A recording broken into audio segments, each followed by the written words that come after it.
पिछली वीडियो में एक अगर आपने देखी हो जिसमें मैंने सूर्य और विटामिन डी के लिए बताया था कि कैसे प्लैनेट्स आपकी कुंडली में आपके अंदर विटामिन्स की डेफिशिएंसी को भी बताते हैं, और साथ में उसके लिए मैंने बताया भी था कि क्या कर सकते हैं आप विटामिन डी की डेफिशिएंसी को अपने शरीर में पूरा करने के लिए नेचुरल तरीके से। अब हम आ जाते हैं सूर्य के बाद चंद्रमा पे। चंद्रमा अगर कुंडली में कमजोर होता है तो काफी सारे रोगों को वो न्योता देता है। जैसे मानसिक स्थिति भी जो है, किसी का मानसिक संतुलन, दिमागी संतुलन भी चंद्रमा पे ही डिपेंड करता है। अगर वो कुंडली में कहीं पीड़ित है तो कहीं ना कहीं कुछ प्रॉब्लम हो सकती है। पीसीओडी रिलेटेड समस्याएं भी चंद्रमा जनित ही हैं। सिजोफ्रेनिया, ये भी चंद्रमा से ही देखा जाएगा। कुंडली के अंदर कहीं भी चंद्रमा में कोई प्रॉब्लम है, राहु से पीड़ित है, तो जनरली ये प्रॉब्लम्स आती हैं।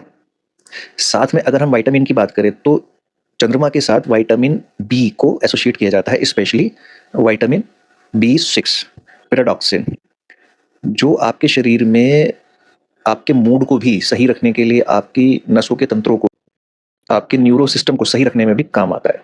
बाइपोलर प्रॉब्लम जिन लोगों को कुछ होती है वो भी चंद्रमा से ही कुंडली के अंदर देखी जाती है, और उसमें भी कहीं ना कहीं जब विटामिन बी फैमिली की कहीं डेफिशिएंसीज होती हैं तो वो उन चीज़ों को ट्रिगर करती है। तो कभी भी कुंडली में अगर चंद्रमा खराब है तो विटामिन बी की डेफिशिएंसी, स्पेशली B6 की, उसमें निकल सकती है, जिसके लिए आपको मेडिकेशन ज़रूर करना चाहिए।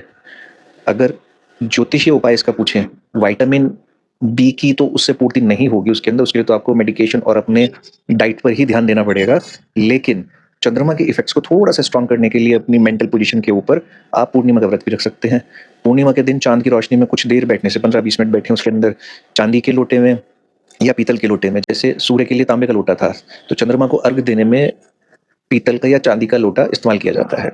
उसके अंदर 1 चम्मच डालिए आप दूध, थोड़ा सा गंगा जल, सादा पानी, थोड़ा सा सफ़ेद चंदन, एक सफ़ेद फूल, थोड़ी सी मिश्री और बिना टूटे हुए अक्षत, यानी कि बिना टूटे हुए चावल, जिनको हम अक्षत बोलते हैं, वो डालिए और उसका अर्घ चंद्रमा को दीजिए पूर्णिमा के दिन।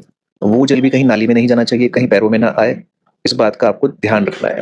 काफ़ी हद तक ये आपकी कुंडली में चंद्रमा जनित रोगों को ठीक करने में मदद करता है।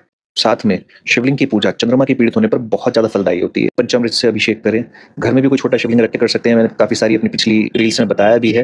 काले तिल, चंदन पाउडर, दूध, दही, शहद, घी, इन सब से आप घर में भी शिवलिंग का एक अभिषेक अगर करें तो उससे भी आपका चंद्रमा स्ट्रांग होता है।